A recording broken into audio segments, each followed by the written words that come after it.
Magandang hapon, narito na ang mga balita sa inyong PRTV Newsbreak. Samantala, patuloy ang pagdami ng mga miyembro ng Iglesia ni Cristo sa nagpapatuloy nilang protesta sa Liwasang Bonifacio.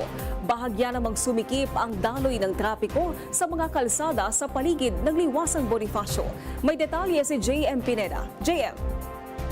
Yes, Naomi, as of 2 p.m. ay libo-libong katao na naitala ng mga otoridad na nagtitipon dito sa Liwasang Bonifacio sa Maynila. Sa talangan ng Manila DRRMO, lagpas 8,000 katao na umano ang bilang ng mga sumali sa pagtitipon.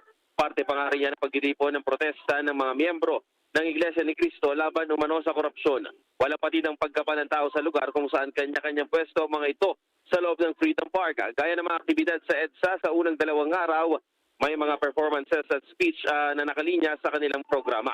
Samantala, nauna nang sinabi ng Manila Police District na kokontrolin nila ang bugso ng tao para hindi masakop ang kalsada. Pero kanina pang umaga, ramdam na ang mabigat na daloy ng trapiko sa paligid ng Liwasang Bonifacio.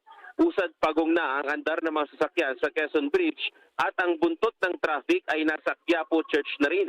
Maaga ring nag-anunsyo ang Manila LGU ng mga saradong daanan gaya ng Ayala Bridge sa may Benjola, pati na rin yung gitnang kalsada sa bahagi ng Liwasang Bonifacio. Ngayon, Naomi, nakikita natin yung sitwasyon dito sa may pagbaba ng Quezon Bridge. Nandito na yung pinakamasigip na daloy ng traffic dito. Ito kasi yung main road kung saan dumadaan yung mga pampublikong sasakyan gaya ng mga bus na papuntang PIDX. Mga biyaheng Quiapo, paikot yan sa may ibang parte pa ng Maynila. Kaya dito bahagyang nagsisigip yung daloy ng traffic dahil yung kalsada sa gilid na yon dapat supposedly pwedeng daanan pero sinarado nga ito para sa mga motoristang malalaking sasakyan. Tanging nakikita lang natin na nakakadaan dito sa may gilid yung mga motorsiklo. Tapos pagdating doon sa tapat mismo ng Liwasang Bonifacio, sobrang sigip na dahil may tawiran din doon, maraming mga kaya naipit yung sa may kaya yung ibang mga pasahero ay naiipon din doon sa tapat ng simbahan. Yan mo sa pinada ng PRD para sa Pilipinas.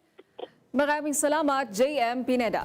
Samantala, umabot sa higit 36 na tonelada ng basura ang nahakot ng Metropolitan Manila Development Authority sa kahabaan ng EDSA White Plains sa Quezon City matapos ang 2 araw na protesta ng mga miyembro ng Iglesia ni Cristo.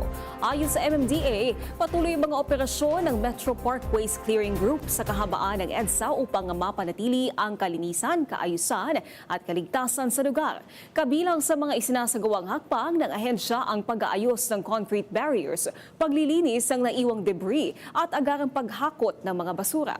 Patuloy naman ang MMDA sa pagpapatupad ng mga operasyon na naglalayong mapanatili ang kaayusan sa mga pangunahing lansangan ng Metro Manila, lalo na sa mga lugar na dinarausan ng malalaking pagtitipon. 18 kabahayan ang naabot at 33 pamilya ang apektado sa malaking sunog na sumiklab sa barangay Tambacan, Iligan City. May detalye si Jam Nueva. Jam. Ngayon, 18 kabahayan ang naabo sa sunog sa Purupen, Barangay Tambacan, Iligan City, gabi July 1. Aabot sa 33 pamilya ang apektado habang tinatayang 600,000 ang taunang halaga ng pinsala. Isang 18 anyos na lalaki ang nasugatan sa kanang paa, ngunit wala namang naiulat na nasawi. Naitaas sa ikatlong alarma ang sunog, naitiklarang under control alas 11 ng gabi at tuluyang naapula alauna ng madaling araw. Ayon sa ilang residente, posibleng electrical wiring ang pinagmula ng apoy, ngunit patuloy pa ang investigasyon ng Bureau of Fire Protection. Pansamantalang inilikas sa evacuation center ng Barangay Tambacan ang mga apektadong pamilya. Mula dito sa Iligan City, Jam Nueva ng PRTV News, nagseserbisyo para sa Pilipino. Maraming salamat, Jam Nueva. Pag-angat ng Pilipinas bilang upper middle income country base sa pinakahuling income assessment ng World Bank, ikinalugod ng palasyo.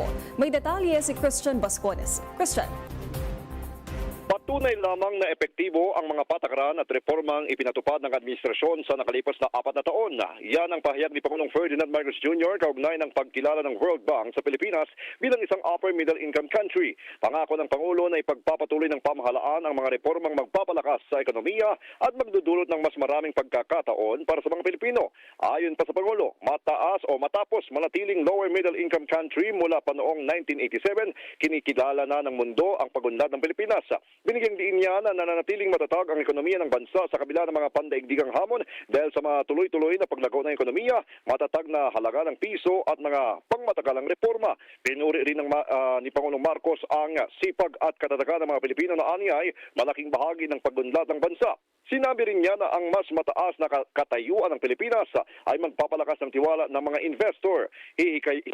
Hihikayatin ng mas maraming pamumuhunan ng mga investments, magbubukas ng mga mas maraming negosyo at lilikha ng mga dekalidad ng mga trabaho.